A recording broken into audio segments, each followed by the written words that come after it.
وما یکون آبوں گلے انبیاء جانو دلے اسفیاء مطلع ہر سعادت مقطع ہر سیادت خلاصہ کائنات فخر موجودات حضور احمد مجتبی محمد مصطفیٰ فدا صلی اللہ تعالی علیہ وآلہ وصحبہ وبارک وسلم کی بارگاہ بے کس پناہ میں جس طریقے سے پڑھاؤں بلند آواز سے میرے ساتھ مل کر پڑھیں الصلاۃ والسلام علیک یا رسول اللہ الصلاۃ والسلام علیک یا نبی اللہ الصلاۃ والسلام علیک یا نبی اللہ الصلاۃ والسلام علیک یا حبیب اللہ وعلى آلك وأصحابك يا نور الله صلى الله تعالى عليك وسلم مصطفیٰ جان رحمت پہ لاکھوں سلام، شمع بزم ہدایت پہ لاکھوں سلام، جس سہانی گھڑی چمکا طیبہ کا چاند اس دل افروز ساعت پہ لاکھوں سلام، عابدہ زاہدہ طیبہ طاہرہ جان احمد کی راحت پہ لاکھوں سلام، جس کا آنچل نہ دیکھا مہو مہر نے اس ردائے نزاہت پہ لاکھوں سلام، پارہائے صحف بنچہائے قدس اہل بیت نبوت پہ لاکھوں سلام، وہ حسن مجتبی سید الاسقیاء راکب دوش عزت پہ لاکھوں سلام، وہ شہید بلا شاہ گلبو قبا بے کسے دشت غربت پہ لاکھوں سلام، اور اصل نسل صفا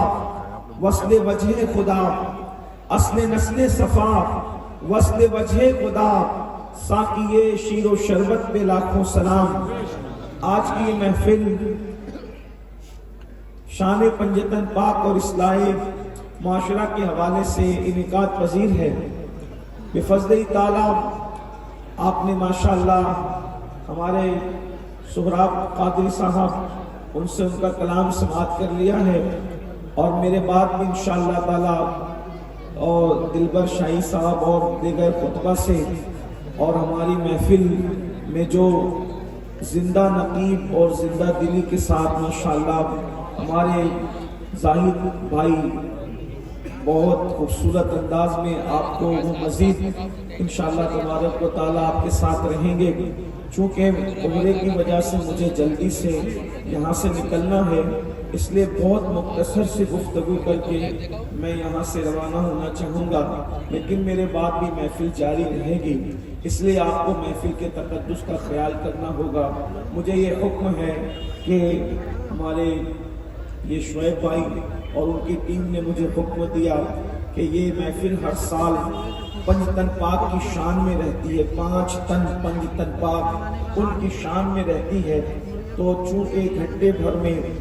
یہ 5 حضرات کی شان بیان کرنے کی سعادت حاصل کرنا ہے۔ حالانکہ اللہ کی عزت کی قسم زندگیاں ختم ہو جائے گی، لیکن کسی ایک ہستی کی شان بھی مکمل طور پر کوئی بیان نہیں کر سکتا۔ بیان کرنے والوں کی زبان کی حیثیت کیا اور اوقات کیا، زندگیاں ختم ہوئی اور قلم ٹوٹ گئے، تیرے اوصاف کا ایک باب بھی پورا نہ ہوا، اور اے رضا خود صاحب قرآن مداح حضور، اے رضا خود صاحب قرآن مداح حضور، تجھ سے کب ممکن ہے پھر مدحت رسول اللہ کی۔ ان 5 تن میں جو سب سے پہلی ذات ہے اور انہی کے صدقے میں بلکہ 4 تن کو شان شوکت عظمت ملی، بلکہ 4 تن کیا پوری کائنات کے اندر جس کو جو ملا ان سے ملا، جتنا ملا ان سے ملا، جس کو ملا ان سے ملا، اور قیامت تک جس کو جتنا ملے گا